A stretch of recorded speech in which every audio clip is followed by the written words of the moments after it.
Hello, and here you are, episode number 256, and I got to tell you, it was a lot of fun. Just finished recording with Bryan Hartley, and I'm sure many of you will remember Bryan for being that guy from KISS or, that guy from Megadeth or whatever, but people forget that for the last 25 or so years, Bryan's main gig has been with TSO, Trans-Siberian Orchestra, a Christmas show, as everyone calls it. But Bryan is sure to point out on this podcast, and anytime anyone asks him, you got to see it. It's not just a Christmas show. It is a huge production and a beautiful show and loads of gear on it. And so, yeah, this was a lot of fun. I actually learned a really important story about Trans-Siberian Orchestra that I did not know. Did you know what band Trans-Siberia Orchestra was formed from? Listen to the podcast and find out.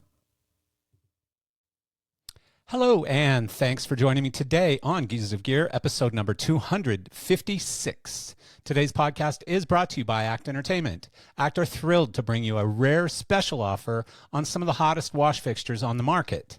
This summer and while supplies last, ACT Entertainment is offering an incredible deal on the Ayrton Argo 6 FX and Zonda 9 FX.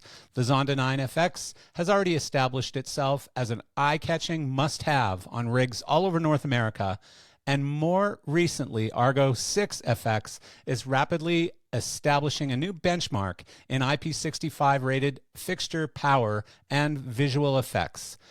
This summer wash sale from ACT Entertainment is a unique opportunity to invest in the best. Contact actentertainment.com for more details on this special offer. And this podcast is also brought to you by GearSource, who was founded in 2002 with an ambitious mission to support live events, businesses buy and sell gear globally. Since that time, the company has transacted in more than 100 countries, selling a $250 million in sound, lighting, staging, and video gear. GearSource continues to evolve the platform for massive global growth, enabling localized currencies, payments held in escrow to protect buyers and sellers, AI-powered logistics behind a new global logistics brand, and much more. Throughout 2024 and beyond, the company will continue to grow its toolbox, including this week, they are launching the Need Zone and bulk listings management tools for the benefit of users worldwide. So why not take full control over your gear with a visit to gearsource.com today?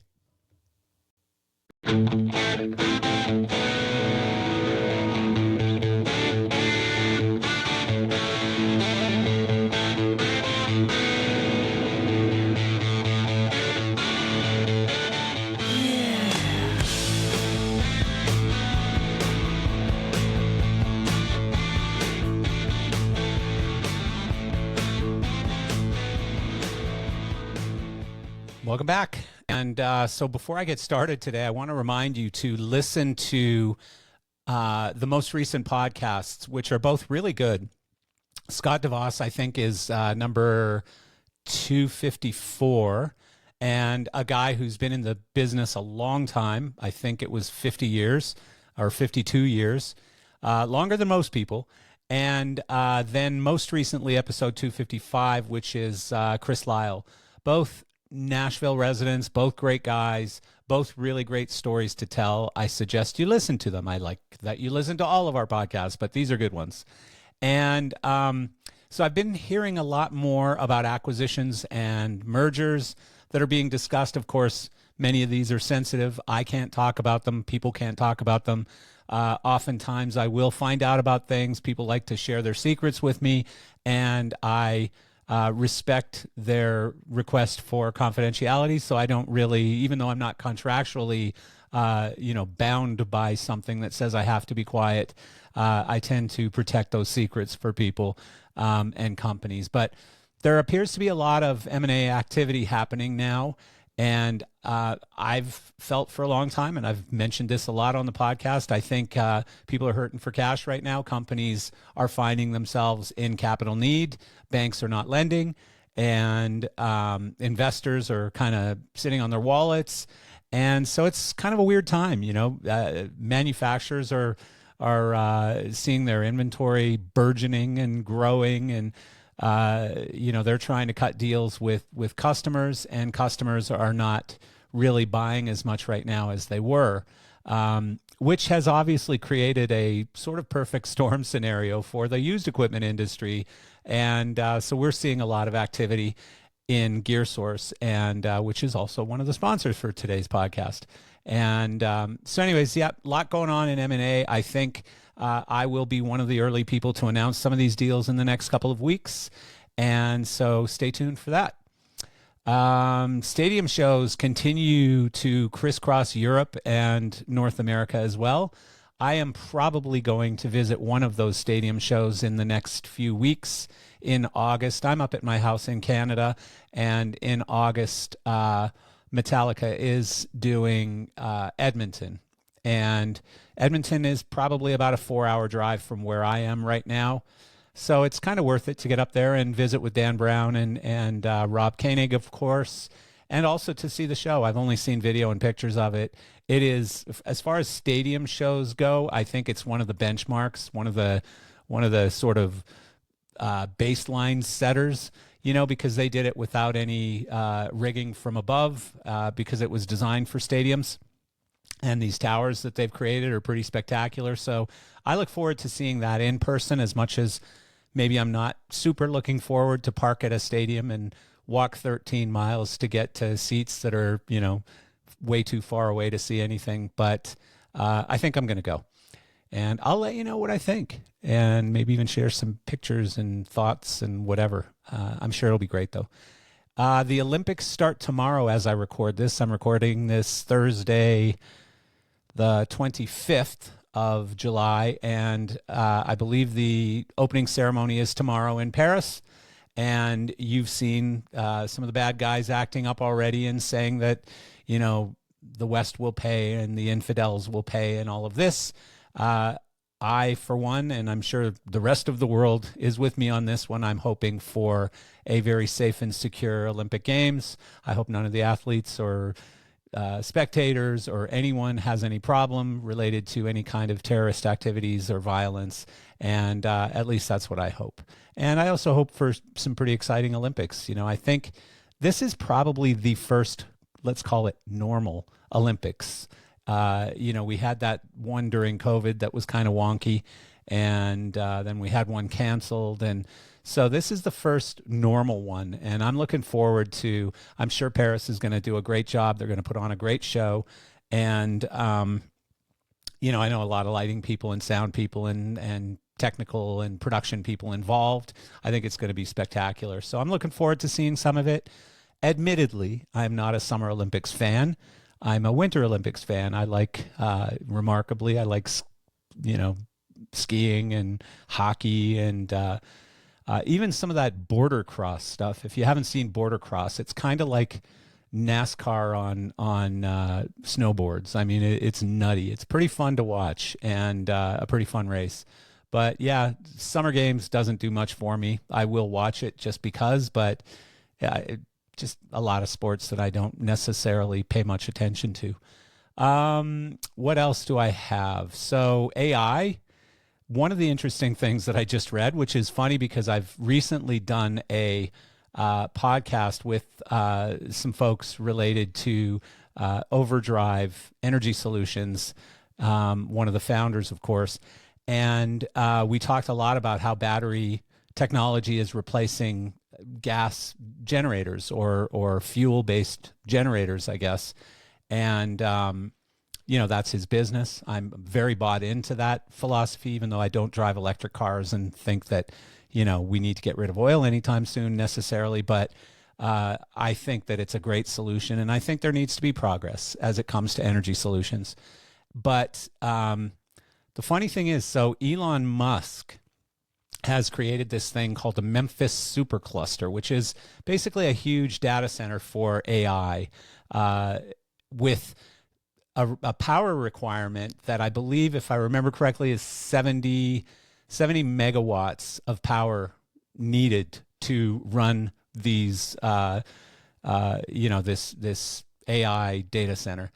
And the interesting part, though, is that they're relying on 14 massive natural gas generators to produce that power.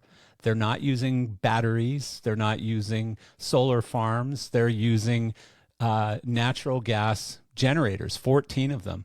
And, given everything we've learned about batteries, and given that Elon owns arguably the most successful car company in the world, which is battery-operated cars or battery-powered cars in Tesla, you would think that he'd be a little more cutting edge in how to power these data centers. So it's interesting. I'm sure he tried, and maybe it was just logistically impossible or something. I don't know, but I found that to be interesting, and it sparked my curiosity. So I'm going to actually have to reach out to Overdrive and ask them some questions about that.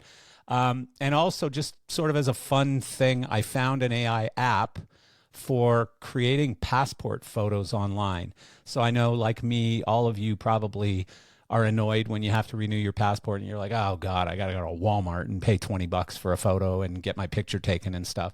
Well, this app, you basically tell it what country you're getting the document for or the passport for. You put in your country. It knows all the specs for each of those countries, takes a picture, and it gives you I think you get 3 opportunities for $2.99. So it's cheap. It's very convenient, sitting on your butt at your kitchen table with your computer. And so that app is called photopacks.ai. So check that out. I thought it was pretty cool. Excuse me. The cough that will never go. By the way, where I am, I'm next to Banff, Canada, and in the mountains. And there's a forest fire going on, 2 of them actually right now, in a town called Jasper. And some of you probably know where that is. Many of you might have even been there. Jasper's a beautiful town. I've been there 100 times from when I was a kid until most recently, a couple of years ago, I guess. And there's a beautiful hotel there that's part of, I think it's part of CP Hotels, Canadian Pacific Hotels, which is called the Jasper Park Lodge. And I think I actually just spoke about the Jasper Park Lodge about a week ago, but the town is basically, there were fires that were just on the outskirts of town, and less than a week ago they started to evacuate people, and then all of a sudden the fire's in the town. So it's burning people's houses to the ground. It's burning hotels. I saw a gas station blow up. A Petro-Canada gas station blew up. So this is about a 2.5-hour drive from my house. And the smoke here is just unbelievable. Like, for the past couple of days, we've pretty much had to keep all windows, all doors, everything completely closed. And otherwise you're just coughing all the time and it's burning your eyes and stuff. The smoke is horrible. And it's so sad. I mean, I'm seeing so many posts online of folks who've lost their houses. I saw a post online from Jasper Park Lodge who has said the fire has gotten to to the Jasper Park Lodge. We're not sure yet of the depth of the damage or how bad we've been destroyed or whatever, but we do know that it has gotten to us. So, yeah, I mean, over the next few days, hopefully they get this fire completely, or these 2 fires completely under control, and hopefully more people than not will still have their houses and their belongings and everything else. I know the officials did a good job getting people out of there, but people are going to lose houses that they grew up in and stuff, and it's just sad. It's terrible. And I have opinions about why and how it happened and what can be done to keep it from happening more in the future. But I know it'll be an unpopular opinion, so I probably won't talk about it here. And so anyways, today, again, as I always say, I am looking forward to this one, but I really am. Production and lighting designer Bryan Hartley has designed for a lot of rock and roll and metal bands in his long and storied career. Many people know Bryan as the past LD for KISS, Megadeth, Aerosmith, Mötley Crüe, and many other names. But he's probably best known, at least recently, for his longtime design work for the Trans-Siberian Orchestra, or TSO, for which he's won Parnelli Awards for Best Lighting Design as well. This year will be his 25-year anniversary with TSO, And Brian's also worked multiple times. I've already mentioned thrash metal band Megadeth over the past 35 years. Brian just got back from Europe touring with Five Finger Death Punch. I'm sure that's on everyone's playlist right now. So we are extremely pleased Brian has time to chat with me today on Geese of Gear. And please join me and welcome Bryan Hartley to the podcast. Brian, how are you? I'm good. Yourself? Fan-flippin-tastic. We finally figured out what time we were going to do this. Yeah, because when I did this, I was in Hungary, I think. I was in Budapest or something. So when I clicked on a link, it took my current GPS or whatever, and it was trying to decide a time within that, even though it wasn't going to be in Hungary anymore. Yeah, it does get confusing. It gets confusing when you're all over the place. I set every device I have to just automatically change time wherever I am, because otherwise trying to manage it, you're constantly lost. Yeah, that's true. But sometimes when you leave it there and then it doesn't change, then, there's that. So, well, especially when you're on tour, and you've got call times and buses leaving at this time and pickup is at this time, like you obviously have to be paying attention. Yeah, and sometimes even with some of these people, you're traveling through Europe, and sometimes people don't realize that it changes a time zone in there. Yeah. Like Helsinki or whatever it is, changes from normal Europe. So there is a little bit of change in there going from country to country sometimes. So you gotta. And a lot of people don't even know it or post it. I was on the bus the other day. I was like, it's a different time there. He's like, no, it didn't change. I'm going, okay, it is. And then finally, about a couple hours, everybody's like, oh, it changed time zones. Yeah. You just got to look at your phone. Keep your phone all the time because, most of these phones now are pretty good at figuring out where you're at and what time it is. Yeah. So first, I appreciate you doing this. I appreciate you taking the time. I know you've been busy as hell. And you got how much time? What's your downtime right now? Right now, we just got back with Five Finger Death Punch in Europe. We did like 2 months over there, and then we got like a total of about 10 days. I actually leave in 2 days to go back out. We start a U.S. run with Five Finger, and we got Marilyn Manson opening up. And so that's going to be very cool. Yeah, and, that should be mayhem. And then I do that for 2 months, about until the end of September. And then I think there's another show or two with Five Finger with Metallica. Oh, cool. And then after that, they're done. And then I'll move right over to TSO, and I'll be in TSO within a month at the end of this. So busy. Yeah, it is. It is. When you've been through 2020, though, busy is good, You know what? Yeah. And, it's what I do, too, as well. So I do enjoy it, and that's why I'm doing this, You've been doing it for a while. Yeah. And then TSO comes up every year so quick, you know what I mean? So it's just a busy year because I'll have another band that I work with, whether it's Five Finger Death Punch or Megadeth or whoever, Judas Priest or whatever, and I'll usually work for a band during the year and then do my TSO at the end of the year. So. That's very cool. That fills up the time when you're usually not going to be doing anything anyway, right? It does. I mean, some bands, don't really like that. Like, I did work for Lenny Kravitz, right? And it was great. He's a great guy and all that stuff. But, I had to do my TSO stuff. And he wants his guys he wants to put them on salary. And he wants to have them there available to him, which is awesome. You know what I mean? Yeah. I just couldn't give up TSO for that. You know what I mean? And God, that was 16 years ago when I did that. Wow. So it's a little have to balance that out, So and I've worked for a couple other bands that when it comes up and they don't want me to leave, but I have to leave, and then they take it personally. So the Five Finger Death Punch thing in Europe that was mostly festivals, or? It was about a third of everything. It was about a third of festivals, and it was about a third our own headlining shows. So we got to do our own headlining shows in arenas and stuff like that. And then after that, we would do Metallica shows. So we had kind of like 3 different kind of versions of shows that we would do throughout Europe.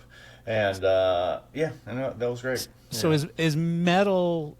I think I know the answer, but metal is more popular in Europe still than in North America, it's right? amazing. Just the amount of festivals that are in Europe. I mean, in Europe, they just got, tons of way more than the U.S., right? Yeah. And they're just so every country, and they're massive, and they're Yeah. 2 stages. I mean, like Grass Pop, Sweden Rock, Hellfest, all those things. And I think I've been to most all those big festivals every year for the past 4 years. Yeah, because you've been with different Megadeth bands and everything. and Pantera I did over there. So they're very standard, but they're big, and they don't do them like that in the U.S. here. So Sonny doesn't do Pantera. Huh? Sonny does Pantera. Yeah, Sonny does Pantera, and what we did on Pantera, I helped Sonny design the rig, right? Oh, cool. And then I programmed for him. Good. I got him on the MA2 Lite, right? So Okay. and he loved that, so I got him on that.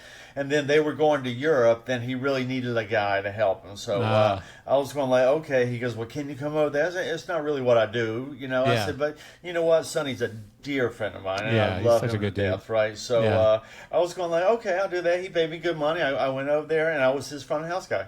That's and, cool. And I would do all that, because when you go to Europe, like this with the console, you have to clone everything, and you have to, do that whole exercise, different strobes every day. That's always just a irritating thing to have to do, Fun. whatever. Yeah. But we did it, and you know what? Me and Sonny, we had a blast, and then we came back to the States. And when we came back to the States, I was with Lamb of God, and it was Lamb of God and Pantera. We did a tour together. Yeah, so, Lamb of God, Lamb friggin' of God. heavy band, man. Like They're heavy. I've never yes. been into that genre of music. Like I like metal. I love Judas Priest. I like all the Sure, 80s metal sure. and stuff. And I like some of the newer heavy bands, but like I like Pantera. Not that they're Right. new anymore. Well, they're but, old though. Yeah, But they're not- Lamb of God. Like I went to, what was the tour called? It was Megadeth and Dream Theater. This was like 10 years ago or something. And Lamb of God was one of the. It was called Gigantour. Right, Gigantor, yes. And yes. Lamb of God was one of the bands, and I remember just like, what am I seeing and hearing right now? Holy shit! Yeah, it is different, and even for Yeah. me, because I'm the same thing. I grew up Judas Priest, Aerosmith, Iron Maiden, all that stuff, right? And to hear Lamb of God, I feel like Lamb of God's a little bit behind me, so to speak, about 10 years or so. All those guys, and but it is hard and heavy, and it took me a minute to get my head around it all, and just really because I did Slayer 20 years ago, whatever it was in 2002. I did that, and that one was another one because I wasn't a huge Slayer, listener, a huge amount of all the stuff. But I had to get my head around all the music because I had to know it just as good as they did. You know what I mean? And then when you do that, I feel like even with Slayer, it's like, oh yeah, okay, no, this stuff's awesome. And even with Lamb of God, it's heavy and all that stuff. And then at the end of the day, you're going like, you know what, this is pretty fucking awesome. It is. Yeah. And they're very complicated too. Lamb of God, they're like they'll have like a couple of tempo changes in the song. So one song's like 5 songs. You know what I mean? And you have to do that kind of music, you just have to know it inside and out. So I have a really good friend named Randy Black, who's a drummer, and I grew up in Western Canada, and in the 80s and early 90s, he played in a band called Click that was a Rush tribute band that were very, very popular in all the big clubs in Canada. And they were good and very technical, and he's a very technical drummer. Well, he plays in Destruction out of Germany, and they do all these big metal tours and metal festivals and stuff. And I mean, I watch videos of him, and I talk to him all the time. I'm like, how do you go from like this like Neil Peart to this stuff where it's just like it's every song is a workout. Like he's going so fast, it's just crazy, and he loves it. He loves it. Well, and sometimes even though you maybe not understand the music or whatever, to do all that stuff is an amazing task already. You know what I mean? Yeah, it may not be your cup of tea. I may prefer an Aerosmith song over a hardcore Slayer song, so to speak. Yeah. But to do that Slayer stuff, those guys they're all over it. Well, even that like that singing technique, whatever that's called, like to me it's noise, but it's not that easy to do. And the people who do it well, it's like, okay, I get it. I mean, I don't like it, but I get it. That's true. That's true. That's crazy. But it's interesting. I mean, you've been sort of typecast with that genre, right? Or with metal in general. Well, it's sort of my time. Actually, I spent a lot of time with Megadeth, right? Yeah. In the early years, whatever, and I was with Sabotage, which became TSO. Yeah. And then, I did Megadeth, I did Anthrax, I did Slayer, and then, that was my real heavy bands that I did. And that was more like in the 90s and the early 2000s. And then, I had KISS and Aerosmith and Mötley Crüe, too, as well, which was almost like another separate genre. You know what I mean? Yeah, we did, wild. Even with Megadeth, we opened up for Aerosmith. And Mötley Crüe we opened up for Aerosmith too as well. So interesting. You said so many connections with all these bands and everything. You said Sabotage became TSO? Sabotage, yeah, they were a heavy metal band. So the very first tour, well, not the first tour that I did, but one of the very first kind of metal thing that we did, because I was working with Joan Jett. And then after Joan Jett, in our office was this guy named Paul O'Neill, who's the guy who created TSO, right? But he produced this band called Sabotage, right? Yeah. And they were from Florida. And so he asked me if I'd do the lights for Sabotage, and this was 87. Yeah. So I did the lights for Sabotage, and we did this big tour. It was Sabotage, Megadeth, and Dio, right? And wow. That was 1987 into 1988. And it was a very iconic tour for everybody, just because I ended up working with Megadeth. Sabotage became TSO. What do you mean it became TSO? Okay, so like I said, that guy Paul O'Neill, right? Yeah. He was the producer with Sabotage, right? Yeah. So he found this band Sabotage he liked, so he started producing the records for him, right? And manage them, right? Same thing. And then so he did a couple of records, and then after that, one of the records had this song called 1224 Sarajevo, right? Okay. So it was a Sabotage song, but it had a little bit of Christmas thing in the middle of like ding ding ding ding ding, right? The Carol of the Bells thing, right? And all of a sudden the radio stations and everything picked up on it, right? And I almost feel like nobody really wanted to say it was Sabotage, but for some reason this thing was taken off like crazy because of a little bit of Christmas thing in there. So these guys decided to do a whole album around it, right? So they did an album around that song, and then they started doing classic Christmas songs, metalized, kind of like with metal. But it was stuff. The same band. It was this metal band, Sabotage. It wasn't quite the same band. It was the same band. Yes, the same singer, the guitar player, actually, and the drummer. So yeah, it was actually all those guys involved. And it was really the producer Paul O'Neill. Paul O'Neill came up with the whole idea. John Oliva, the singer for Sabotage, a brilliant songwriter and everything, so he wrote a lot of that stuff with Paul. Paul wrote stuff and whatever. And then they did 3 albums, right?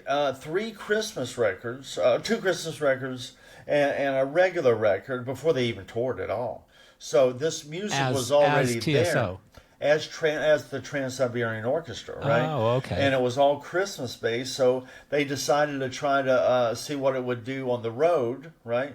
So they did a tour of like 5 shows, right? Just 5 shows, no production, nothing like that, and I wasn't even there, right, for the first 5 shows. And Paul O'Neill, the guy that I'm speaking of, right? Yeah. He actually did the lights because he was a nutcase for production. And, later on we would get to a place and I'd have all these lights go, Brian, that's fucking God. Yeah. Let's double that. And it's his money. So he just fucking threw the money in there. Sabotage becoming TSO. And like I said, once we started that one year and they saw it was a decent thing or whatever, we just went year after year after year and just kept building the show a little bit bigger and bigger and bigger every year. And here we are 26 years later. And it's amazing. 26 years. And every year is a completely different design. New show every year. Yeah. Yeah.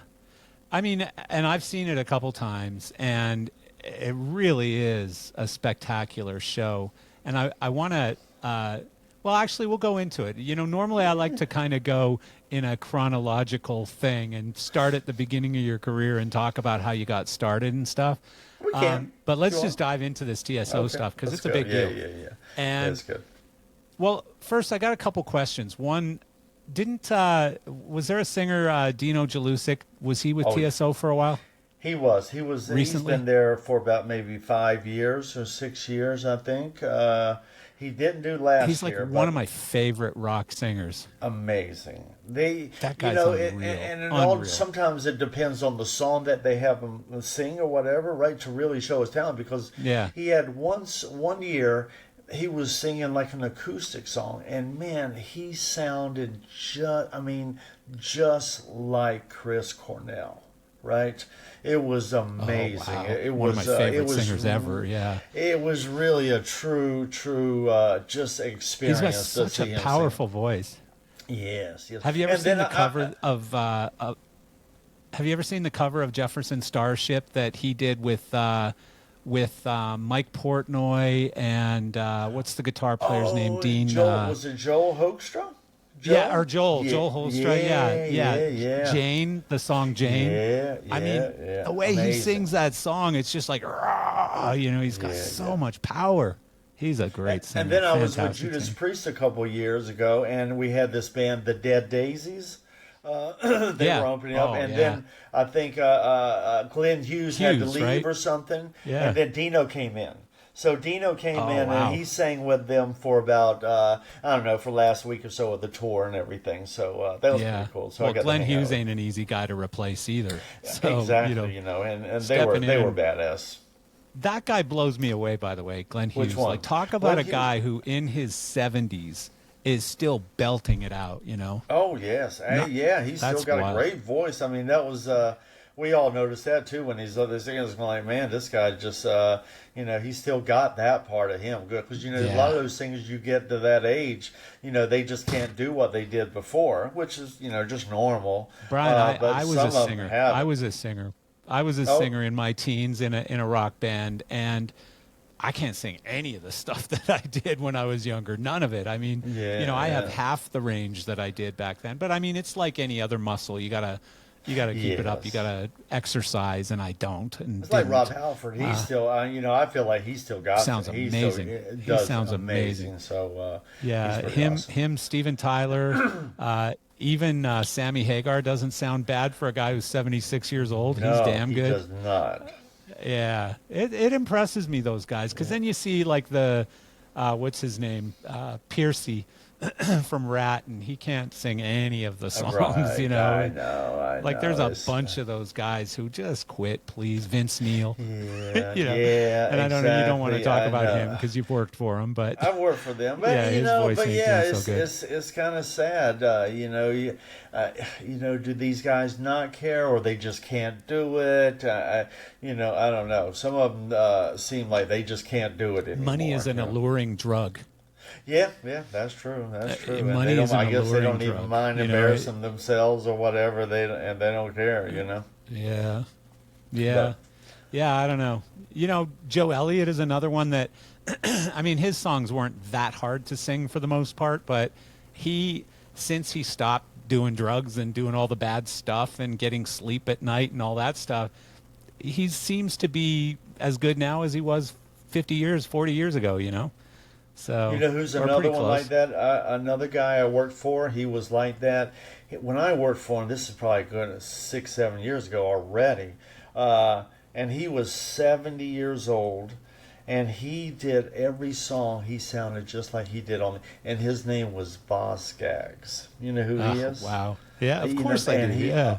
Oh God, he was just. Yeah. He was. I did a tour. It was. I did Michael McDonald and Boz Scaggs, right? I saw that. Yeah, I saw that. One of my employees was a huge Boz Scaggs fan, and I think I bought him tickets for something or whatever, and I went with him. But and he's amazing. Both of those guys were amazing, and they were so nice and everything, and just such iconic people too, as well. Hell yeah. With all those songs and everything they written, and like I said, Boz Scaggs, he sounded perfect. He really did. He never lost anything. Mind you, the range that he sang in was a very low range or whatever, right? Yeah. But it's amazing, yeah. So but the other ones like Halford. Halford, like the new album, he could have gone out and created songs in this range, Yeah, that's true. Like a 70-year-old guy should do, But they're all the new songs are in really high register stuff, and he sounds amazing. Like that new album blew my mind when it came out. I was like, you got to be kidding! This is so good. Yeah, but I love Priest. They were amazing. A great band. I grew up listening to them too, as well. So. Oh, me too. Yeah, me too. So back to TSO. So they created the band basically because of this small part of a song from Savatage that had some bells and it sounded a little Christmassy. And here, what is it, 30 years later or 25 years later or something? From that time, yes, probably 30 years. We've been touring for 26, you know what I mean? So, and it's crazy. Do you think that TSO, they've had so many great musicians. I think Joel Holstra too, right? He's still there. Yeah, he's still there.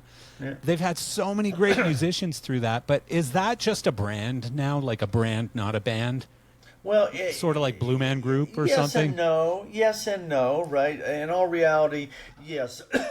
Paul really wanted to be, he wanted the show to be the star, which is really what I do, right? And that's awesome. But I think over the years, you have guys like Al Petrelli. He's been there so long. Everybody knows who he is, and he's got a great following. And so, on the East Coast, you have Chris Caffrey, which is another Savatage guy, and he's the MC. And it's just he's been there since the beginning. So after all these years, people kind of get to know who's in the band and all that stuff. So, and they each have their own following and stuff like that, but it's a little bit less about the star performer in a way than more is about the big music and the show. Not to say it's called to me whatever, but it is the show.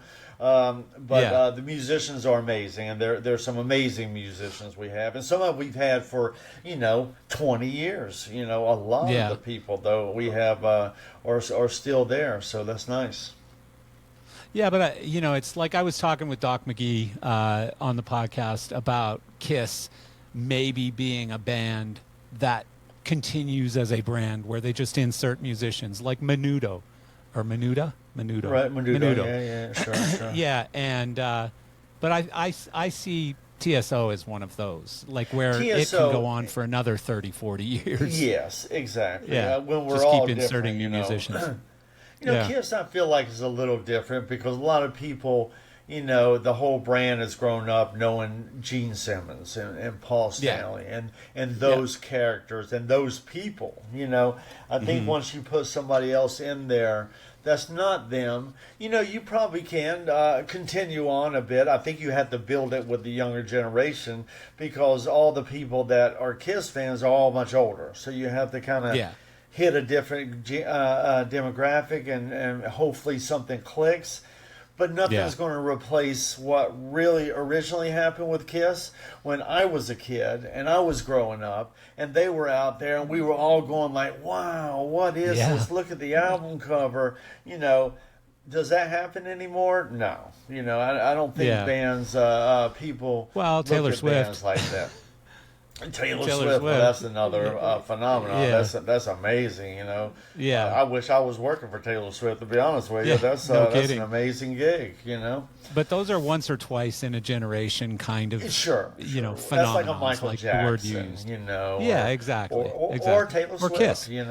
Or KISS. Taylor Swift. KISS, But I was with KISS for 15 years. Yeah. So what years were those? That was about 93 to about 2008 or so. It was during so 93 that time. they didn't have the makeup on, or they 93, had no. the makeup When I back first on started yet? with them, they did not have makeup on, and it was Yeah. it was just after the Revenge record, right? Okay. And So that was sort of a shitty time for KISS, though, right? yeah, it was all right. Back then when they didn't have makeup, I had more like lunches and dinners with Gene and Paul than I ever did. Because I think it was true. everything was taken down a little bit. But once they put the makeup back on and we did that reunion tour, it was just amazing. There was all the four original guys. And to be honest with you, I was LD. Yeah. And Doc McGee wasn't involved, right? Before, when they didn't have the makeup on. And then when he came on for that reunion tour, to be honest with you, I was a little nervous. I figured, he's going to put I don't know, Ali Oma or, David Davidian or whatever, because Doc McGee had the Bon Jovi, Scorpions, all that stuff. So I was thinking, God, he'll probably get rid of me now. But no, he didn't. And I got to stay for all those other years, so that was pretty cool. So, no, that was probably a fun run, especially again because you started sort of in their more humble years, and you wrote it into I remember the reunion tour. That was a big deal, and it sold really well, and it was a big show. We did 13 months straight or something like that, and just broke all kinds of records. Did that first show in Detroit, Tiger Stadium, sold out in 40 minutes or whatever it was, and we did some rehearsals there, and then we did the first show. It was great. It was good. It's so fun, man. Yeah, that had to take you right back to 13 years old or something. Well, yeah, and plus, I grew up listening to KISS. You know what I mean? Me too. Yeah. It's amazing to work with bands like KISS, Mötley Crüe, Aerosmith. Just those kind of bands that I grew up listening to, and now to be able to work with them and work with them is awesome. Again, to me, I grew up in a similar time. I'm probably a little bit older than you, but I don't think much. But how old are you? I'm 60. I just turned 60. Oh, I'm actually older than you. Yeah. You are? Yeah. You got way better hair than I do. I'm 61. You know what? And I do have pretty damn good hair. You got one of the best 60-year-old hairdos that I think I ever saw. Good for you, man. Yeah. It's all good. Well, now you've set a goal for me. You've set a pretty high bar. I got to go fix my fucking hair. But so I grew up with a lot of these bands. Foreigner now is a cover band. I grew up with Foreigner. Sure. KISS, God knows if they're going to do anything. I believe that somebody is going to turn KISS into, a TSO kind of thing or a Menudo. But for me, TSO, if you asked me who any of the members of TSO are, I would be telling you temporary people who I know I've seen in the band. Like Joel and whoever, right? And so I feel like that's a band that is going to go on for 25, 30 years without a problem and not miss a step. Sure. And, like you said, there are some key guys who came from Savatage or whatever. But, didn't somebody just die? A keyboard player, right? Vitali. Yeah, Vitali Capri, he did. He was a Ukrainian guy, and he was an amazing guy. Yes, and it was a terrible loss for us all. He was just a very amazing character. You know what I mean? He's Ukrainian, and he spoke with this accent, and he was an amazing piano player, and he could do just amazing stuff, and so that was a very tragic loss for us all. We loved him to death. Yes. Yeah, that's too bad. That was just recently, right? Was that this year? Yes, it was. I believe he had a heart attack or something like that. So that's terrible. Well, but he lived good, man. He lived good, and he was an awesome, amazing keyboard player. Yeah. So you actually provided an equipment list from the 2023 last year's winter tour. Okay. And we got it somewhere. I don't know. Okay. Maybe she got it off your website or something. Oh, you know what? It may have been the thing I did for live design or something last year. It could have been. Yeah, it was the 12 Plots of Christmas, right? I think the one that we're looking at is Ghosts of Christmas Eve. Okay. So what's the difference? Oh, the difference. It was not much of a difference. It was Ellen Lambert over there. Oh, she did a thing called 12 Plots of Christmas. 12 Got Plots it. of I remember Christmas. seeing that. Yeah, I remember seeing that. And it was coming up to the first one, and I was going like, hey, next year I want to be involved with this, And then she goes, you know what? She goes, can we put you in the #1 spot? No shit. This year, right? This Yeah. year, and I was going like. Oh, that'd be so nice. That'd be pretty cool because it just fit us perfectly. Well, considering we're like the #1 Christmas thing there is, It was you ever fun to do too. Like, are the guys ever annoyed that they've become synonymous with Christmas? It's like Mariah Carey with that song. Like it probably every Christmas it's just like, oh, I got to sing that freaking song. I think yes, in a way. But Yeah. I think the show, just the enormity of the show, and just the atmosphere and everything, and yes, it is the same music, and But it who is. doesn't love Christmas though? Yeah, and the You know what I mean? fans are amazing. They get so many fans, and like with the show, I get to come up with all these crazy things. Like last year, I came up with a snow globe. Right, Yeah. and put a girl inside of it singing a song. Oh, cool! What a cool and idea. this thing goes up and rotates and everything. Just confetti blowing around in it and stuff too. No, we didn't. We didn't actually have anything inside blowing it. I just did a little texture around So it. that's a bullshit snow globe then. Man. Yeah, exactly. Come on, Brian. That's true. Step it up. But it was amazing. It was, That is and I cool. had What these a cool big idea. giant nutcrackers that were 23 foot tall. Oh my and, God! They were. What were just, those? Inflatables. Like, what were they? Inflatables. Oh, inflatables. Oh, Yeah, cool. yeah. The snow globe was inflatable too, as well. Very cool. So that's the kind of stuff I really enjoy is the inflatables, because you can come up with some crazy stuff that's so unique to whatever the project is, whatever band it is. Yeah. And you can make it, and it goes down to this small little box. You know what Yeah. I mean? It doesn't take up any space. It looks so real, Yeah. So those nutcrackers, they looked like they were real. I can wooden imagine that'd be very nutcrackers. cool. And it's all arenas, right? There's nothing outdoors. You don't do any stadium stuff or anything. We do like a perfect schedule in a way.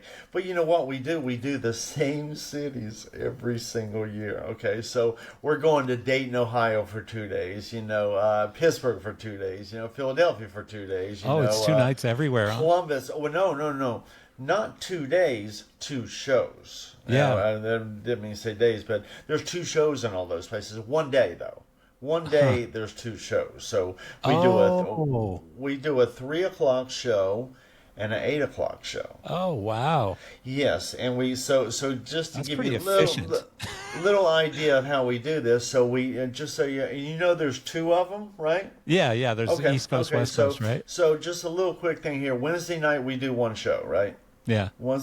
Thursday night we do 1 show. Okay. Friday we do 2 shows.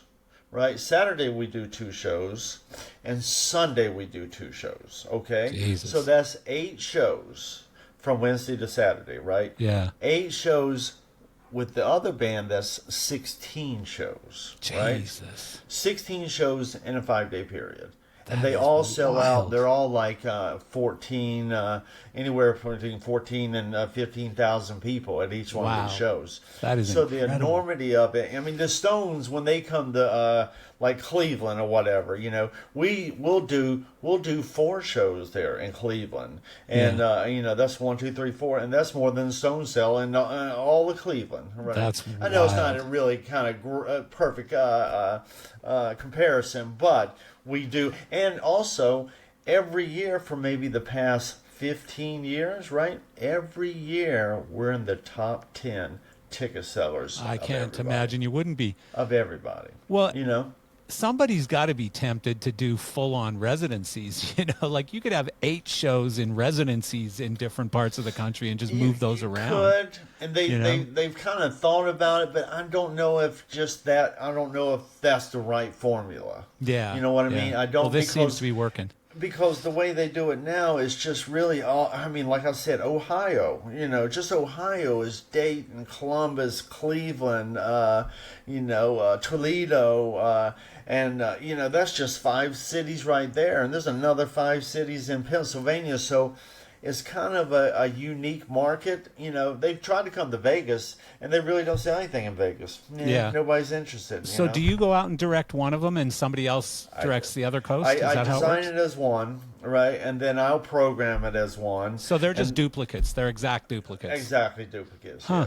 And the bands play the exact same songs, you know. Yeah. And I'll do a bit of time code on there so I can keep both sides perfectly Both shows are similar. the same thing, you know. Yeah. And I have my buddy Michael Keller. He does. Do you know Michael Keller? Of course, yeah. Okay, so Michael does. He does the West Coast for me. He's been doing it probably, I think, 4 years now. Yeah, and good. And he's Good for awesome. him. He draws all my vector work stuff and all that stuff. And very cool. He's a good buddy of mine, and he does Keller's a great job good dude. out there. So Yeah. And when we do rehearsals, right? And we do rehearsals in Omaha. So what we do is the West Coast does their first show there, right? So they set up in the normal side of the building, right? Yeah. But the East Coast, we set up at the other end of the building. So you got this arena with the West Coast here and the East Coast here, and they all just meet in the middle. That is nuts. nuts. We rehearse there for 3 weeks, right? And that we have nuts. everybody there. So there's about 250 people there, if not more, with the both bands, the both crews, and everything. And we do the build there. And those are some things that, you know, people really don't see or understand. You know, except for the people that are working, you know, those people, there's always a little bit of connection when you know somebody and we've done TSO together, you know, we're going like, a lot of people don't even realize what we do, you know, when we do rehearsals and everything. It's a big deal. It's pretty cool, you know. Well, even the 8 shows in 5 days, the cool part is it's one in and one out, right? Yeah. That's 5 different cities. That's not multiple cities. Oh, right. So it's that Wednesday, Thursday, Friday, Saturday, Sunday. That's 5 different cities. Oh yeah, of play, course. But we're still playing 2 shows, 2 shows. Yeah. And then we have Mondays and Tuesdays off, right? So they give you 2 days off, but then we get right back at it on Monday. Well, and I guess the days with 2 shows are tough because you got to get everything in and done and focused and ready to go. Interesting enough, yes, you're right. So you would think that this is just so hardcore and everything, but after years of doing it and you do it or whatever, it gets to a point where the double show days are great. The single show days become like, oh Jesus, it's just all day long, and you're just sitting around and waiting to do the song. They're almost like days off in a way when it's just a single show. What time is sound check on a double show day? Like noon? Really, they don't really do the sound check that often. No. So they'll get really they're all that good. So once they get it. Because in rehearsals, for the last week of rehearsals, we're doing 2 shows a day. Yeah. In the rehearsal, right? So at the end of rehearsal, you're going like, God, I feel like I just did 20 shows. Yeah, that's true. And so when we get out there on the road, it's a grind. It's only a 6-week grind. So it's only 6 weeks of touring. So. Yeah. But that's a lot of shows in 6 weeks. A lot of shows, man. That's more than most will do in a whole tour.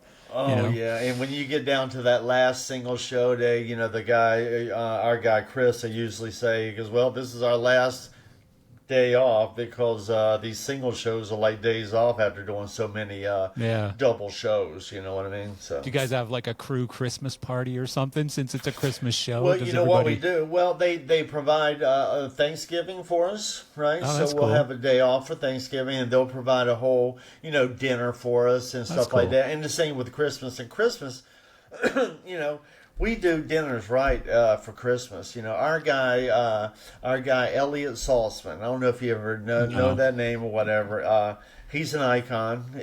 He got me my start with Joan Jett in the early days, but he's our main guy with TSO, our production coordinator, right? Okay. So he's the guy who does all this logistic stuff between both, because he's got to deal with both tours, because he's dealing with the vendors and getting the deals done and all that stuff. So he's got the biggest job of anybody. You know what I mean? So, but he's such a foodie and a food guy. Our dinners, our Christmas thing, we do it at Carmine's. I don't know if you know what Carmine's is. Of course, yeah. We've done Carmine's for years in New York City as our dinner. So he really does the dinners and everything. Right? He's a food guy too, as well. That's nice. So that's got to be a fun party. Yes, it is. It is. It is. But by the time you get to Christmas, you've already been through this whole rehearsal and all these shows, and you're kind of going like, okay, this is cool, but ready to be done. Yeah, enough already. Yeah, I get it. So, what was I going to ask you? So that's another thing.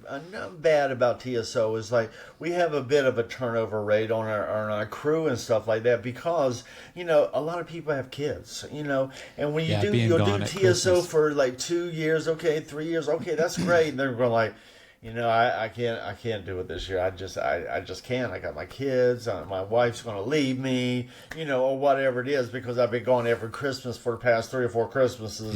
So that's hard. That's usually hard for some guys. Yeah. Me, my daughter's grown. She don't care about it, seeing me or whatever. So it's all good. She can fly out and see you wherever that show is. Yes. And my daughter's an amazing production assistant. She just finished with Bad Bunny.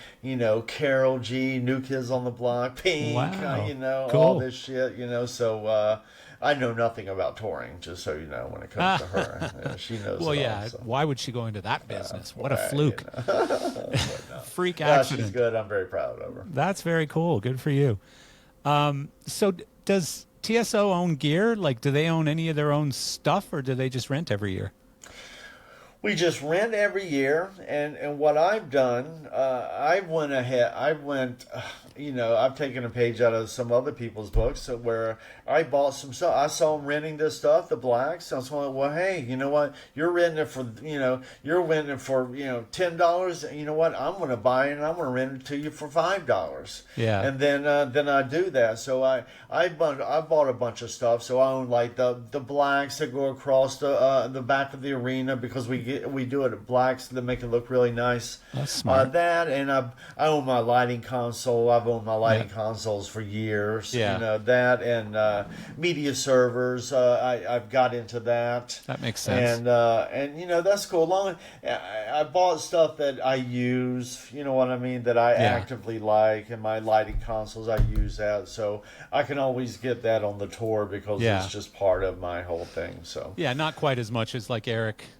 With Janet Jackson and stuff, where no, I don't want to get too stuff. Crazy. I don't want to be a vendor. You don't want to own moving lights. No, nothing like that. I like to have my consoles, and I've gotten 8 of them, so I do have to rent those out a bit. But it's not like I'm offending anybody by I'm not trying to start a lighting company or anything like that. I'm just trying to get rich myself. That's all. Is it the same vendors every year, or does it go out to bid every year? No, it does not go out to bid because, Elliot here again, he has a huge loyalty to all these people we work with. Our lighting guy is Burton from PRG, and he's been with us all through, VER, Ed and Tez, Q1, Jesus, and all this stuff. So we pretty much followed him where he went. So that's cool. And it's the same thing with our sound.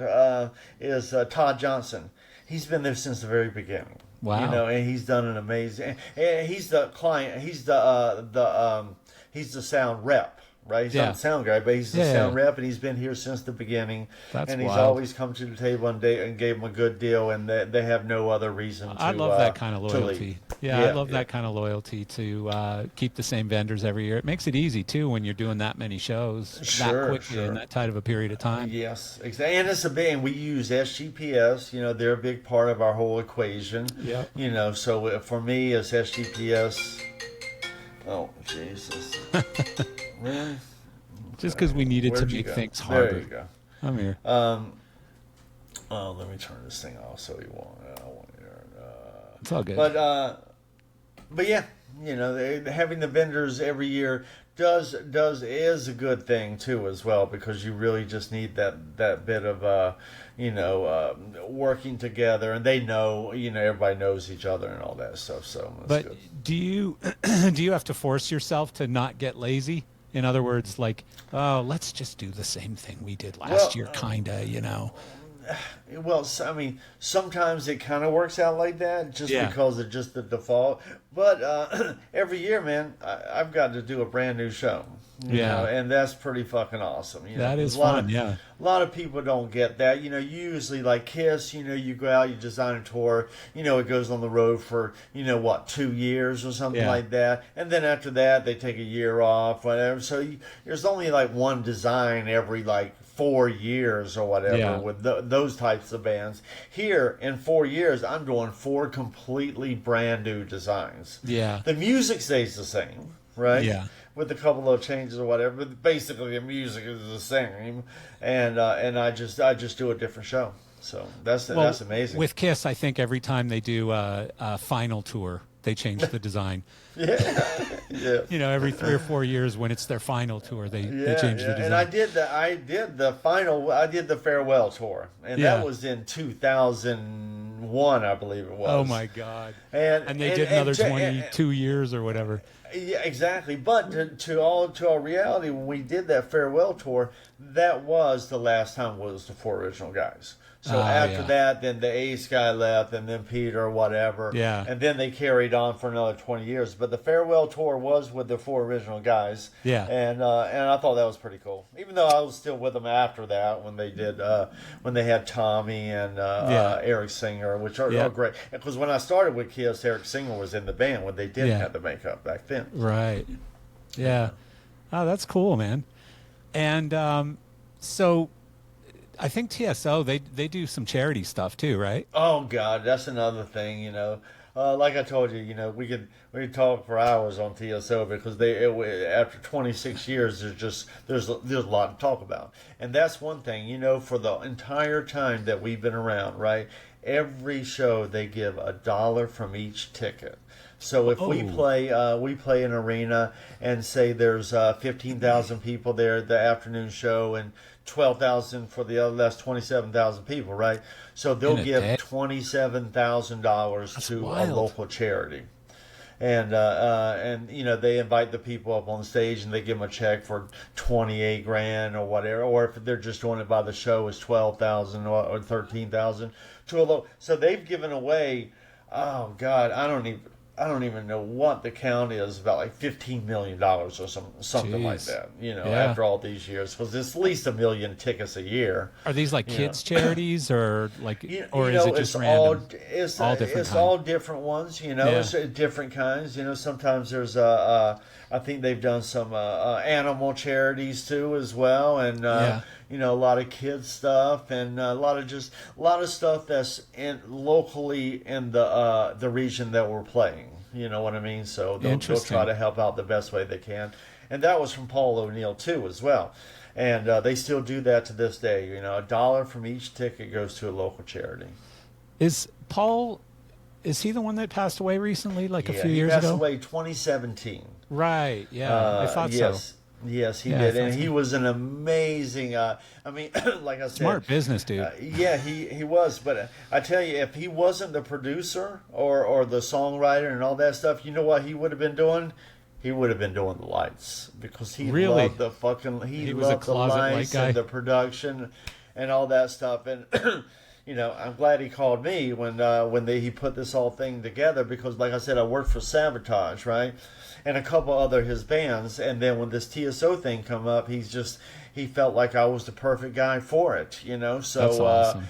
I got to do it, and Elliot started at the same time. Me and Elliot, and we've been there since the beginning. Wow! And we worked with Joan Jett together, So there's a lot of stuff that's really cool about all that. When your boss is a lighting wannabe or a lighting guy, does that make it harder or easier? Oh no, he was a very, I hate to use the word schizophrenic, but kind of like that. He's always going like, Bryan, that's awesome. I like that. Can I get more of those? Just give me like another 20 more of those things. And more cowbell. Can we have fire in the audience? And we're going like, sure. So we put fire out in the audience in the front of the house, and then along the wings and everything in the early days. And, wow. he was just that connected to the production. He goes, oh, Bryan, this is not a Christmas show. This is a heavy metal show. Yeah. And that's just how he was, man. He had long hair, sunglasses, that's awesome, and leather jacket, and he really would go around. I know he never talked about this, or never really, but he would just go around and like people that like the waiters or something, or the door guy, or just this person, and he would always give them $100 bill and say, here, go do, always giving it to the homeless, Yeah. and just a constant thing, and not even looking for any recognition. He'd probably hate it if he even knew I was talking about it. You know what I mean? Because he was he liked to take care of people, but didn't like to get recognized for it. Oh wow, so, those are the best kind of people. Really, he was amazing. Yeah, those are my favorite people. I remember one time he gave everybody $100 bill for Christmas, right? I gave everybody $100 and said, here, you take this $100 and you go give it to somebody who needs it. So you go give this away, whether it's a tip for the cab, or a tip for the waitress, or a homeless person, or whatever, someone that really needs it, give it to them. So. Yep. Pay it forward. Yeah. So that's pretty cool. That's a great way to be. I mean, it sounds like an incredible gig. Like, is there some point when you stop doing everything else and that's your retirement gig that makes you a little bit of money every year and keeps you going and keeps you fresh? Sure. I mean, I don't feel like I'm ready to retire yet. No, I'm not. I enjoyed it so much. Really? People want you. People need you. No, I don't think I'm there yet. Yeah. I enjoy my Megadeth, my Five Finger Death Punch, the Judas Priest, and all that kind of stuff that I do. But at the end of the day, you know what? I'm going to come back to TSO because that has really been the creative outlet for me. I came up with a castle and I projected upon it, and it was amazing. And I came up with a toy box that opened up that the band came out of. Oh, that's cool. Just like that. And I did this old theater that would go away at the end of the narration that would come back for the narration. And wow. I did a pyramid that opened up that had fire in there and video around it. It was just, I've done some cool stuff. I think the last time I saw it, my son, who's 20 now, I think we took him and he was like 4 or something. So I might have to go again. Maybe I'll go this summer or this winter. I mean, yeah. Well, let me know. You go to let South me know. Florida. Yeah, let me know because it's amazing. Like people, I've had people in the industry come see me and they're going like, "Yeah, I saw it like 15 years ago. It was at a theater and stuff." Okay. Yeah.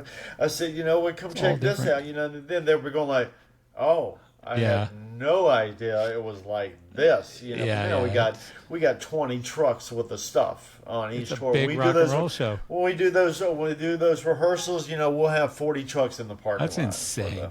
I love that rehearsal thing with both bands on either side of the rink. And I'll get to a point where I'll have the time code going or whatever, so it just kind of plays itself, and I hook in the other side too as well. So the West Coast be playing or something, but both rigs are going at the same time. Awesome. It's pretty fucking cool. Yeah, well, and it's great for the vendor too, because it's like, okay, so I need 12 of those, 50 of those, 100 of those. Okay, no, times 2. Yeah, I know. Everything times is 2 on everything. Yes, Everything's times 2.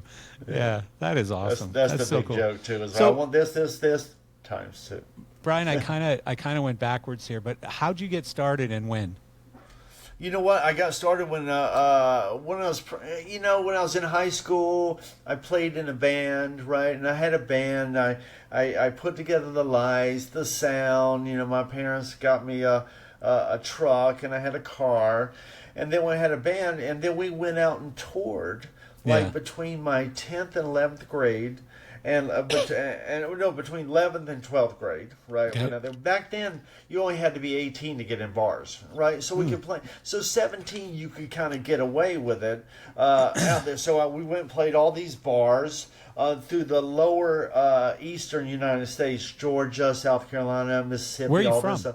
I'm from North Carolina. Oh, okay. So that explains my accent. Well, it probably doesn't explain my accent. Yeah, Sarah said, Sarah with her crazy British accent goes, he's got a bit of an accent.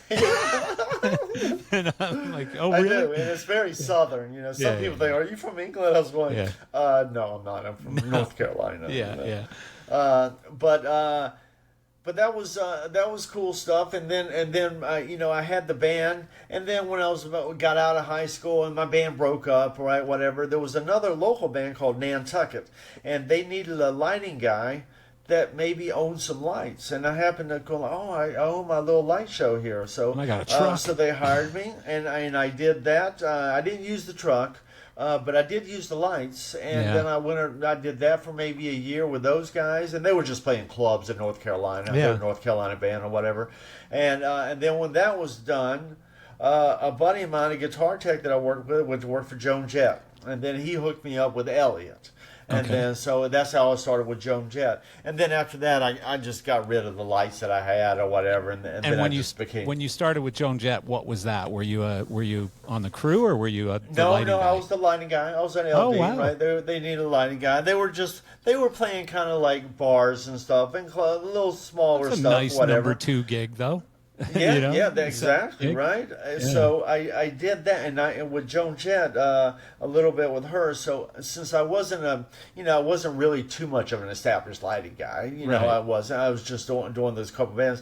I went to New York, and then I moved to New York, and then as I'm working with Joan Jett in between the tours, I started doing the records, right? So I did all this recording stuff with Joan and her band, where I would, since I wasn't an established lighting guy, I would go there. I'd be the gopher. I'd go to the deli. I'd roll the joints. You know what I mean? I would tune the guitars because I was a guitar player, so I could take care of the guitars and tune those, and for the studio, and set up the drums and all that stuff. So I did that for about 4 or 5 years with Joan on the off time. That was before she broke, and then while she broke. It was a little bit after she broke, and then this was probably 80.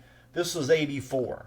Okay. When I started with Joan Jett, so she had already been established, and then right after that, a couple of the records that we did, they were hit records, like "Hate Myself for Loving You," and all that stuff, and it was kind of cool to be in the studio like that, and also let me ask you, like when you were 12, did you have a Runaways poster on your wall like I did?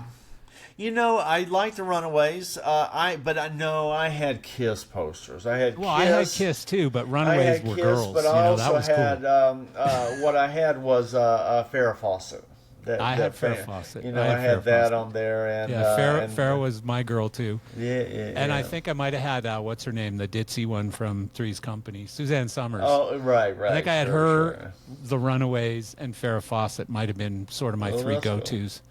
They were my inspiration. But it was, you know what, Joan was awesome. I spent about 10 years with her, and everything about her was awesome, and I just enjoyed that. It was such a unique, such a great time for me and a great era, because I was just starting out. Yeah. And when I worked with Joan Jett, as far as the studio stuff, I did all that. That was pretty cool. But we toured with everybody. Yeah. We toured with the Kinks, the Beach Boys, Robert Plant, Aerosmith, and we just toured with all these bands. And that's how I got to know so many of these people. Like I don't know, Opie from Production Manager. Okay, so we did a Rat tour. It was Joan Jett. It was Poison, Joan Jett, and Rat. And I was with Joan Jett, and Opie was out there. Opie was he was the lighting guy. He was doing all the moving trusses and everything. Yeah, cool. Charlie Hernandez was the production manager.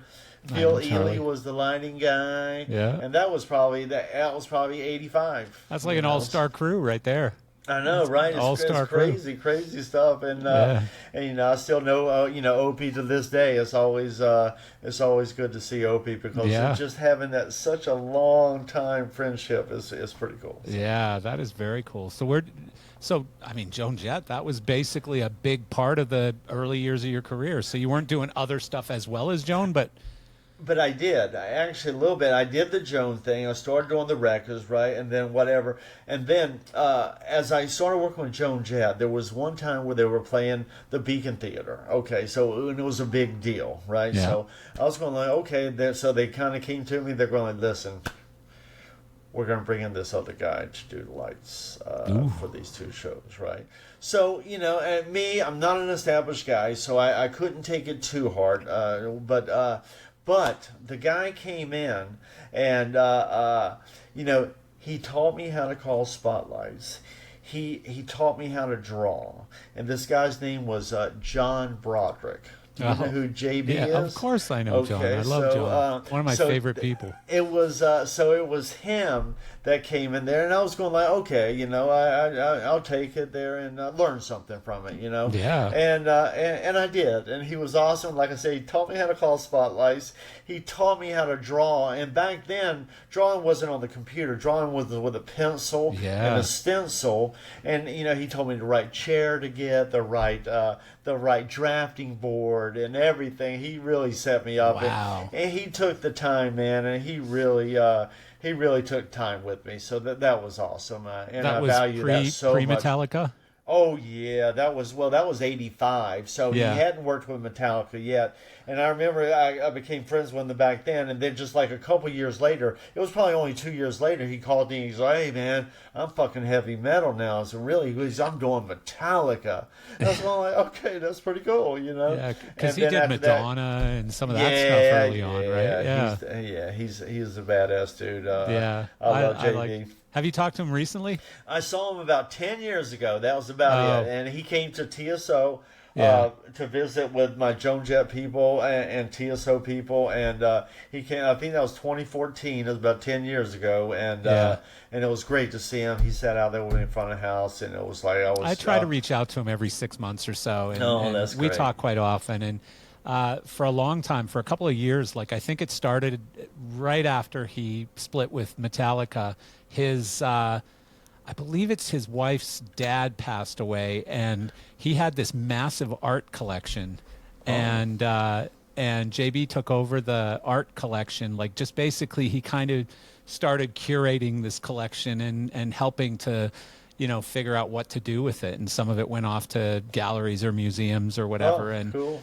But he was cataloging all this stuff, and it was like this huge collection of stuff. But yeah, we've had a lot of really long talks about life and the industry, and I knew his wife too, Dory. She was a sweetheart too. She was awesome. I went to a Metallica show years ago, probably '88, right around that time. And then I didn't know what was going on with the show, right? And then all of a sudden, the fucking pyro went off, and that fucking truss came down and was swinging. Oh, right? Yeah. And I was wasn't going '88. Like, that was later than that. That was in the '90s. That was like mid '90s. No, this was what was it called? The Load. Justice for All.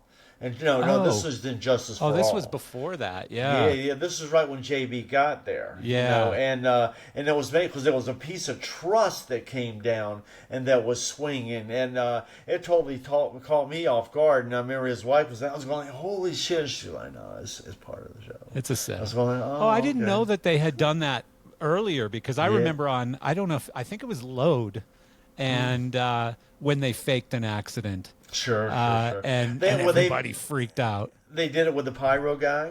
When the pyro guy was climbing up, and then he kind of act like he was falling down and stuff like that. That's they've funny. always done those kind of cool things. Yeah, I like that stuff. That's fun. Yeah. So, how did you get into all the heavy rock and roll stuff? Was that just through the people you met through Joan Jett? It was through the people I met, and like I said, early on when I started with Joan Jett, that Paul O'Neill, he was into all the metal stuff, and that's where Sabotage came from. And then I ended up getting a gig with Megadeth. In like '92, they had a big tour or whatever, and I got on with that, and which was cool. That was just a couple years after we did that Dio tour, and I got to do Megadeth, and that was awesome. It was great. I had Chris Kanzi. I don't know if you know Chris Kanzi, but he was the production manager back then, and Chris Kanzi is also one of my longest friends that I've had in this industry. He was there right when I started with Joan Jett, and I actually got him a gig as a guitar tech on Joan Jett, and then we spent a couple of years with Joan Jett, and me and Chris Kanzi, we just had so many good memories and everything, and we had a blast working with that back in that day. But But yeah, Megadeth, and then right after Megadeth, I did Anthrax, and then I just started. It just seemed like a lot of people work with the same bands in that genre, you know. So and I like that stuff. It's cool. When did you work with Mötley Crüe? Mötley Crüe was like 2000. I want to say 6, 7, 8, 9, something right around those years. Yeah. And the first tour I did with Mötley, we were opening up for Aerosmith. Okay. So so that was cool, and then after that we did like a Crew Fest, and then Crew Fest a little winter thing, and that's kind of what I did with them, Yeah. And then they were another ones that I worked with them, and then I had to leave to do TSO, and then they called me back again, and I said yes, I'd love to work with you again, and then they were going like, okay, can you leave TSO? I was like, no, I can't. So they said okay, they did it, and then like the third time came around, and they're going like, oh, can you, you're going to leave we need somebody. Well, I was like, I can't do it, so they just moved on. So. Yeah. I mean, it makes sense. I understand that, but I got one of the guys that it seems to work out the best for somehow when it doesn't look like it's gonna is Cosmo. Like Cosmo somehow this year went from Judas Priest real smooth into AC/DC, real smooth into Aerosmith, and everybody it seems like Steven Tyler goes into detox or something every time Cosmo needs to leave to go to AC/DC or something else. And it's like, perfect. Ooh, that worked out okay. But not that I'm wishing poorly upon Steven Tyler, because he's one of my favorite. Well, when I worked for him, we were doing a tour. It was great. We were at Sturgis, right? And then my crew chief buddy was sitting right next to me. And then all of a sudden, Steven comes out there, boom, whatever. Next thing you know, boom, he kind of falls off the stage. He falls off the stage, right? And I'm going like, oh shit. And then I looked at my buddy. Go? He looked at me, he's like, this isn't good. And then he came out, and then they didn't finish the show, and then they canceled the tour, right? No. And so we all went home, right? And then they started again in probably like 6 months or whatever, and we did another tour and all that stuff. But he's an interesting character too as well, because he did TSO, so that's how I got the job. I didn't know that. He came out and sang a couple songs with us, because our guy Paul O'Neill and our management company with Joan Jett, they managed Aerosmith for 20 years. They were called Lieber Krebs, right? Yeah. So he knew Steven and all that stuff. So he had him come out to do a couple shows in New Jersey, and he did that. And when he did, beforehand, Steven called me, right? He called me on the phone, right? And I'm going like, okay. I was like, hey, and I could tell it was Steven Tyler, obviously. And he's like, hey, are you the guy who does this TSO? I said, well, yeah. I said, aren't you coming to sing with us, next week? He goes, yeah. He goes, but I was just looking at the video stuff. He goes, and do you do all this lighting? And I was going like, well, yes. I designed the whole show, whatever. He goes, man. He goes, you're doing lights for Aerosmith. And I was going, okay, that's cool, I said, sure. I said, wow. I said, hit me up when you get to the gig, whatever, So, and I didn't really bother with him. I let him. Everybody else wanted pictures, all that stuff. So I just kind of stayed at my lighting board. He did the first show, and then in between the shows, he sent his guy out there. He said, hey, Steven wants to see you now. And I was going, oh, Jesus Christ. So I go in there, and he's going like, man, he goes, what the fuck?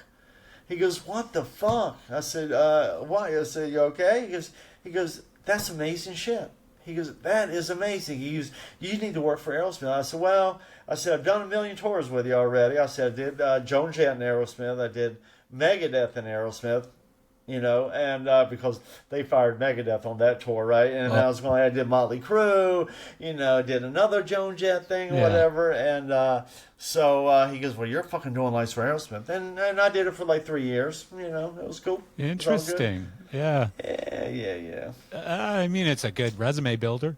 They're a great band. Yeah, you know what? It was great. I got to meet a lot of people out there, and so I still know to this day. And I got to work with Aerosmith, and just a troubled bunch, though. Especially Steven. I mean, just haunted by himself, I guess. I don't know. Yes. And then so you look at like a guy like Dave Mustaine, same thing. These guys are just so, I think, eccentric on it. I have a funny Dave Mustaine story that you'll get because you worked for him for a long time, but that Gigantour thing. So a friend of mine was the drum tech for Mike Portnoy with Dream Theater. Right. And so a couple of us, he kept saying, "You got to come see the show. You got to come see the show." So we went in Orlando, and it was the Hard Rock Live, I think. And it's got like an elevator that gets you between like caterings on one floor and all the different. You've been there, right? Right. Yeah. To that venue. Sure. So, anyways, we go. My buddy's a drummer. He wants to see Portnoy's drum kit. So we go down. The drum tech takes us down, shows us the kit and everything. And he goes, "You guys hungry?" And we said, "I don't know, maybe a snack or something." And he goes, "Okay, just grab the elevator, go up to the next floor. That's catering, and then I'll see you in the venue." And so we get on the elevator, and Dave Mustaine and I think like one of the other guys from Metallica and a manager are on the elevator. And there's this little black girl who's the elevator operator, and Mustaine's standing there with even a shittier look than normal on his face, like just like, I'm gonna fucking kill everyone here, right? Like that kind of a look. And he goes, "Would you close the fucking door?" And she goes, "Sir, I told you the door isn't working very well. There's a problem with the elevator." And he goes, "Well, then why the fuck did you pick these guys up?" And we're all like, "Oh shit," we're in trouble now.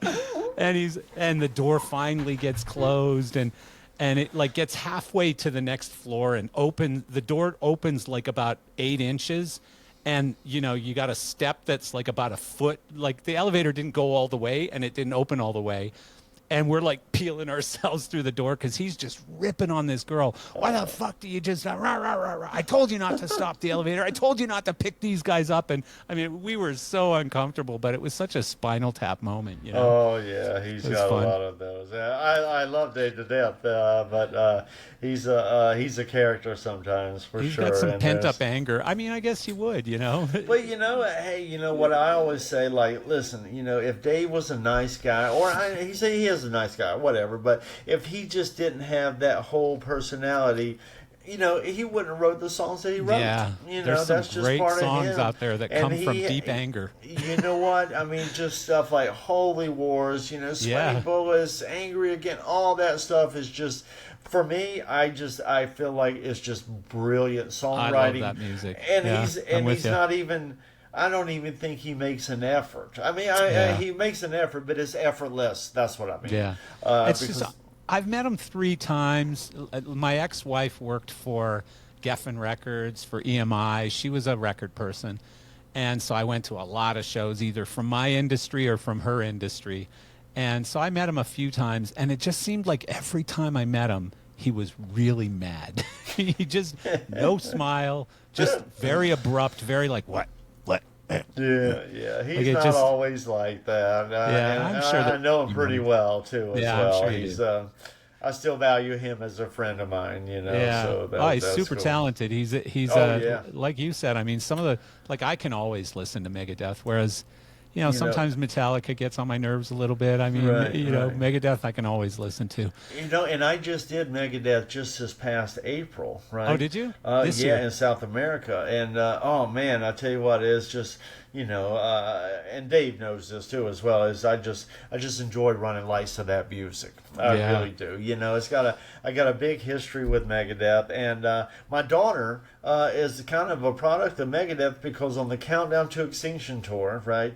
I ended up getting up with the wardrobe girl, and we got married and everything, Michelle. Oh, wow. And who is still a dear friend of mine to this day, but she's the mother of my child, So oh, wow. She will always be a friend. So Megadeth and we were married for years or whatever. So that all just kind of came from Megadeth and stuff. That's like really that. cool. So, That's really cool. in South America, do all the people like sing the guitar parts and stuff?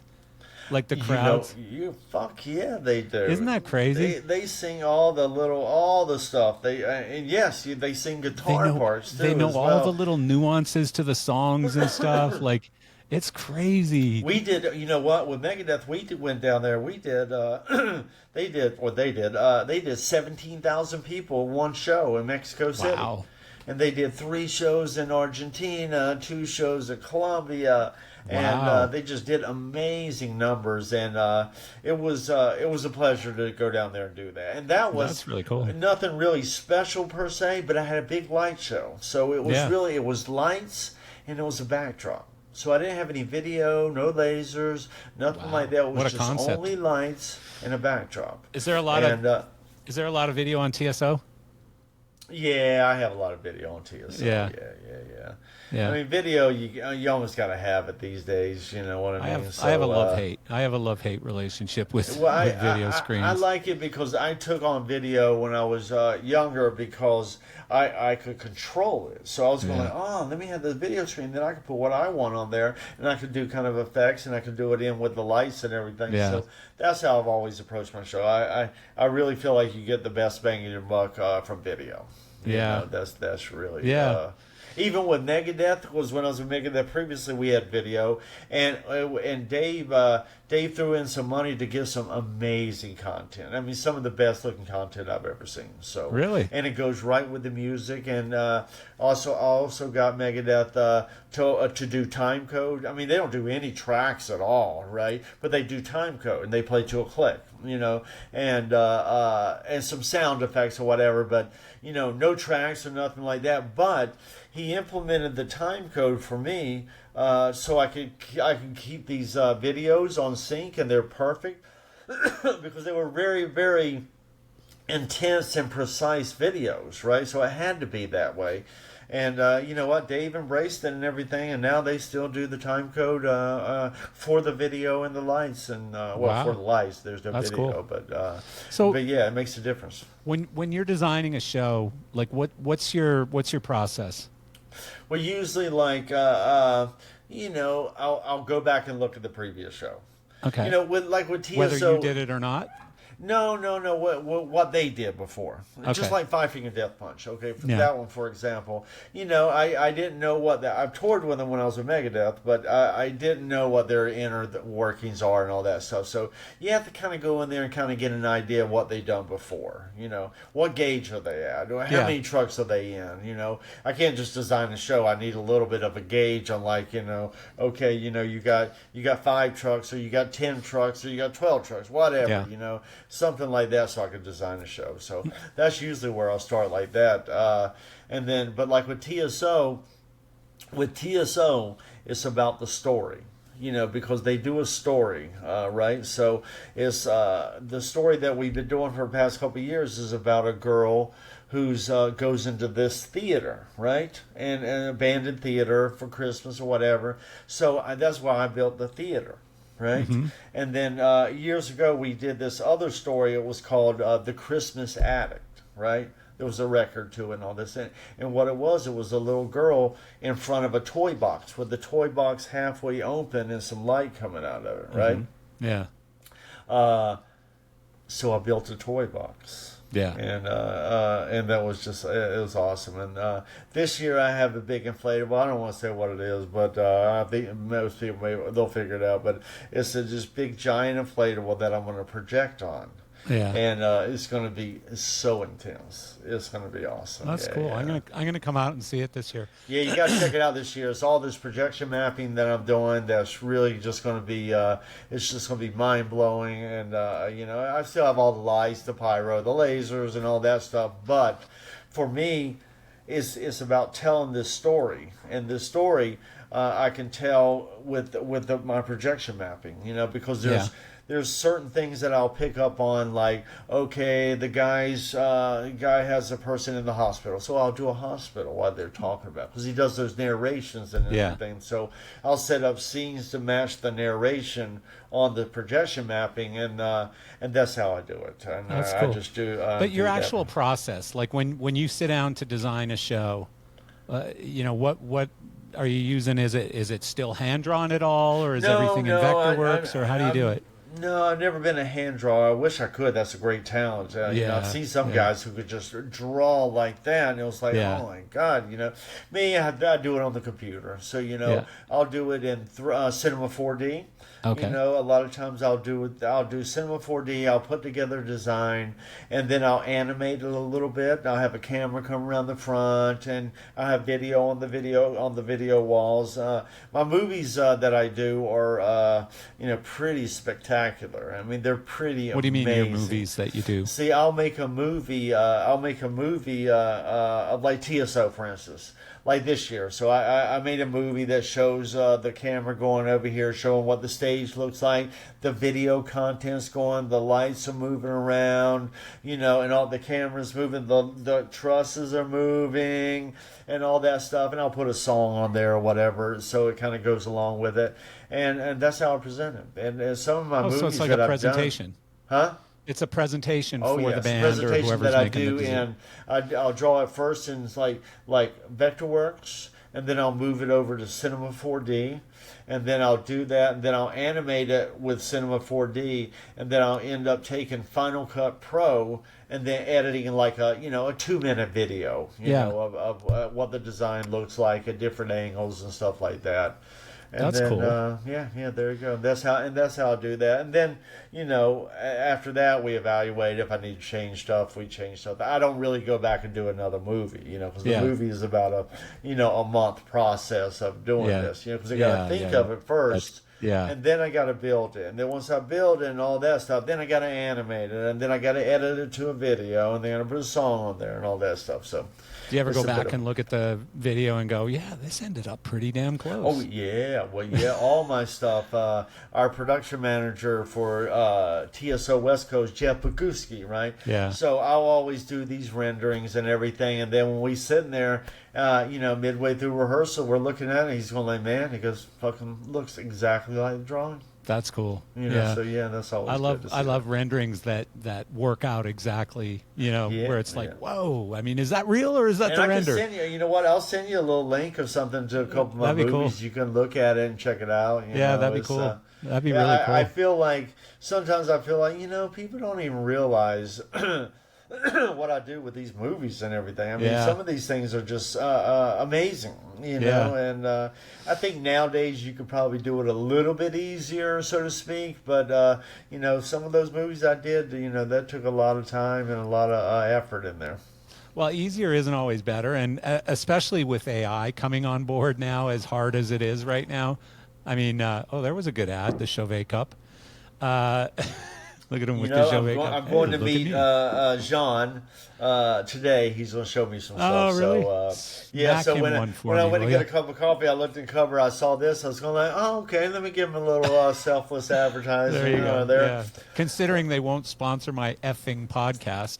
No. But I love Jean. I love Jean. I worked with Jean for a minute. I'll tell him that today. I'll tell him that. Please do. Like, hey, I had your cup. But they had to ban it because you're not allowed on the website. Him and I were in lots of debates over the past few months over hockey because I'm in South Florida, so I'm a Panthers fan, of course, and he's in Texas and is a Dallas Stars fan. And we're both technically French Canadian, even though I was born in Western English speaking Canada, but my parents are French Canadian, so we're big hockey fans. We're both big hockey fans. I love the hockey. Hockey in Vegas is amazing. You know what? Oh my God, you guys just killed it there. They didn't know if it was going to work. Obviously, somebody believed it was going to work. Hell they did yeah. it, but oh man, it's great. And do you know Sean? I was going to ask you if you knew Sean, because what an incredible job he's done, man. Oh yeah, unreal. And he's an awesome buddy of mine, and he's had me out to the games where I'd work for them. I'd push the little DF50 across the catwalk or whatever while they're doing the national anthem and stuff like that. That show is just incredible. Like, they just upped the bar so much with that show at the beginning. I love what they've done. You know Gumper too, I'm sure. Yeah, exactly. Yeah, because Gumper's got those like glass side seats that he has. Sure. He takes his little baby with the headphones on to the hockey games. Of course. Yeah, hockey's great here, man. It is. And, it's just that's Vegas, though. You could put anything. You could probably put professional pickleball there, and they'd sell out the venue. You're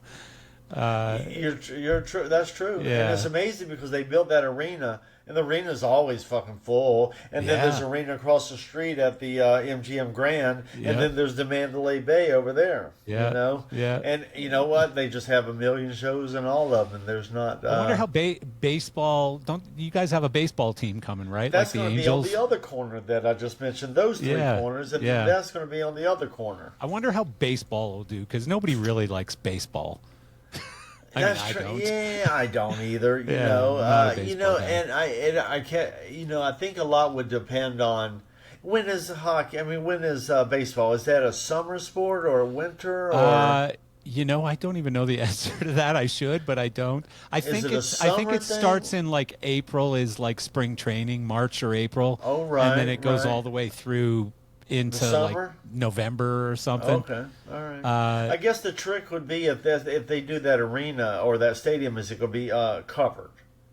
Yeah, that's true. You know what I mean? I would guess you'd have to. I would guess you'd have to, because 120 degrees sitting and watching a baseball game, I can't imagine doing that. No, and if the sun was coming down, you know what? You wouldn't be able to sit out there. Yeah, forget it. Have you been to a football game yet?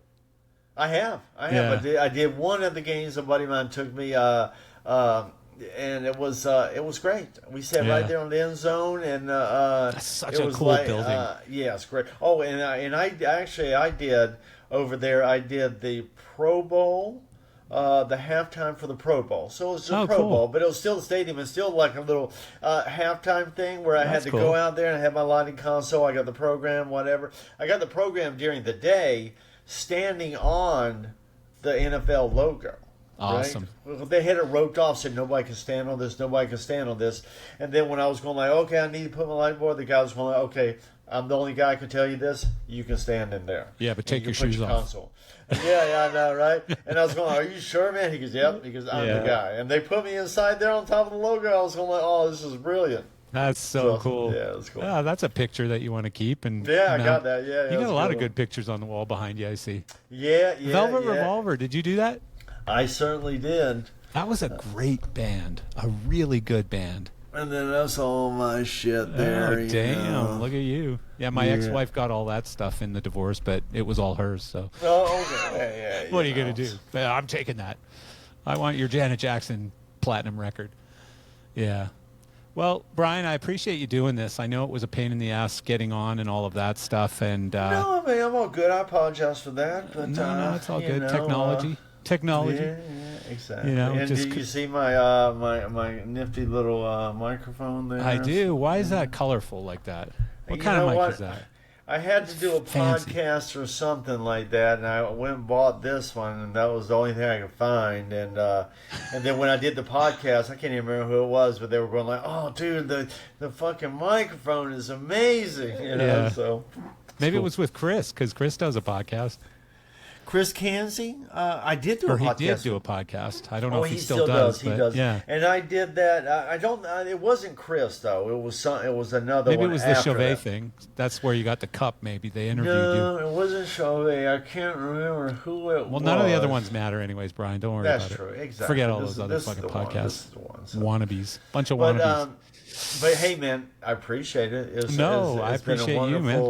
Wonderful time. I know you've been busy, and I'm really happy that you were able to take some time and do this, because I've been wanting to get you on, and you finally returned our email, so that's good. Awesome. But I'm going to reach out to you, and I'm going to come see. That TSO thing. I'll bring my girlfriend, and you have to pretend it's a date night. We could do that, and then we could do a follow-up little podcast if that'd you be cool want, too. Yeah, we could talk about how amazing it was. Once you see it, once you see it, then your perspective is going to be like, oh, dude, I just couldn't believe this. I believe it. It's like somebody made me go to a Jean-Michel Jarre concert one time, and I was like, what the fuck is that? And it blew me away. It was just like lighting and lasers and like so much tech. I couldn't believe it. And it was in a stadium. And I was like, man, where'd this guy come from? Right? I never even heard of it. Yeah. Like jazzy kind of stuff, but with lasers. So, yeah, it was crazy. Cool, all right, buddy. Cool. Well, thank you so much. And have a good one, and good luck with everything. And I'll see you sometime in the winter.